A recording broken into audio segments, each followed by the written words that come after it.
has been quite the rocky ride with Charlotte. Every turn, we had no idea where Charlotte was going to go. It's like I said in my top 10 video, Charlotte is chaotic, but it's not terrible.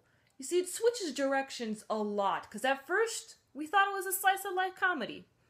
Then, it hit us hard. It showed us what it could do, and we knew that it had the potential. Then, it got a little Steins Gate on us. And after that, we were questioning again. We were wondering, what the heck is going on, and where is it going to go? To a lot of us, it seemed like Charlotte was going back downhill, and we did not want to see that. So the finale episode was a big deal for Charlotte. A very big deal. And I was worried. When I was first starting the episode, about 5 minutes in, I was all like, oh gosh, this is not looking good. This is turning out kind of lame and a poor excuse for a finale. But then, they brought something back. You see, remember that one episode? It's usually, it's a lot of us' favorite episode of Charlotte. The episode when Yu's character development really hit his breakdown. That episode tends to be what I found out is a lot of people's favorite episode. It's actually my favorite episode as well. So, his character development in that episode of his breakdown was pretty awesome. And that was a very impactful episode, alright?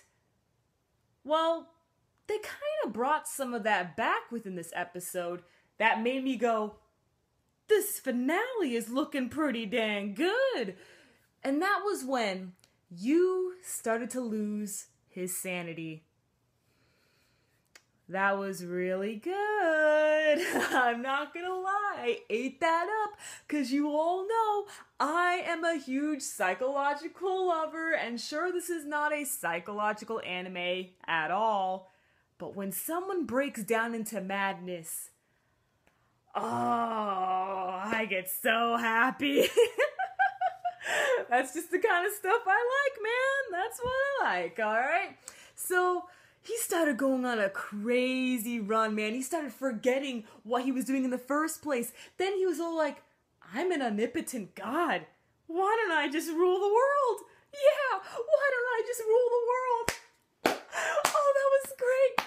Oh, that was so good, man. Having you lose his sanity, forgetting what his purpose was, and then turning evil once again. Oh, that was so good. That's what Charlotte needed. That's what saved the episode for me, okay? It's Yu's character development, alright? His character development within this episode, and just bringing some old material back, because remember, he first started out as a villain, okay? So, just bringing all these throwback memories back for this finale episode was a great move, okay? The animation, spot on. Soundtrack, so good. Yo! Charlotte finale. You have succeeded in my book. Yes, you have. Yes, you have. Alrighty, so, what do I rate this? I've been thinking long and hard of what I'm going to rate Charlotte since it's just been so chaotic. But the finale did save it.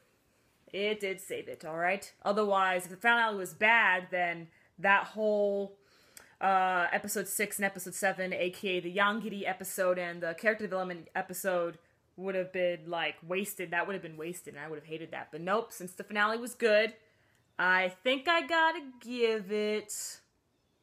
I'm gonna give it a 7.9. 7.9, only because, you know, the slice of life part, that was fine for, like, about 3 episodes, but they extended it to about 4, okay? A couple characters were useless, okay? Quite a few characters were pretty useless, okay? It still is chaotic for some people, you know, to try to get into since it jumps all over the place. So that's why I'm going to give it a 7.9, alright?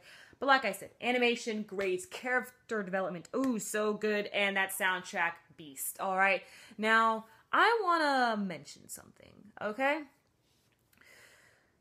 We get a glimpse at Tomari's brother, and at the end of this episode, and he's listening to that singer's music and stuff, and he's smiling and everything. So I came up with a theory about 2 weeks ago. I never said it in any of the videos, but I mentioned it in the comments a couple of times, all right? And I think this makes the most sense. So the singer, I believe her name was Sala. I'm pretty sure her name was Sala, all right? You see, I think that she has the ability to return memories. Here is why. So, Tomari's brother, he got his memories returned of his sister when she sang to him. He had his memories returned to him when Sala sang at that concert, all right? And Shun even said, you weren't supposed to get your memories back at all. I'm still not sure how you got your memories back. So, to me, that seems like a definite answer, that Sala's power is to return lost memories, all right? And then we see, like I said, at the end of the episode, Tomari's brother is smiling because he's listening to Sala's music, all right? So his memories have been returned once again. So I'm pretty sure that makes the most sense, all right? So, yeah. That was Charlotte, everyone. Very, very rocky. But I do recommend it. I do. Even though it's a 7.9 and not at that 8 material, I still recommend it, and I'd like to hear all of your thoughts. I really do, alright? Quite the anime. Catch me tomorrow as I review the finale to Gangsta. I'm your female otaku. Sayonara.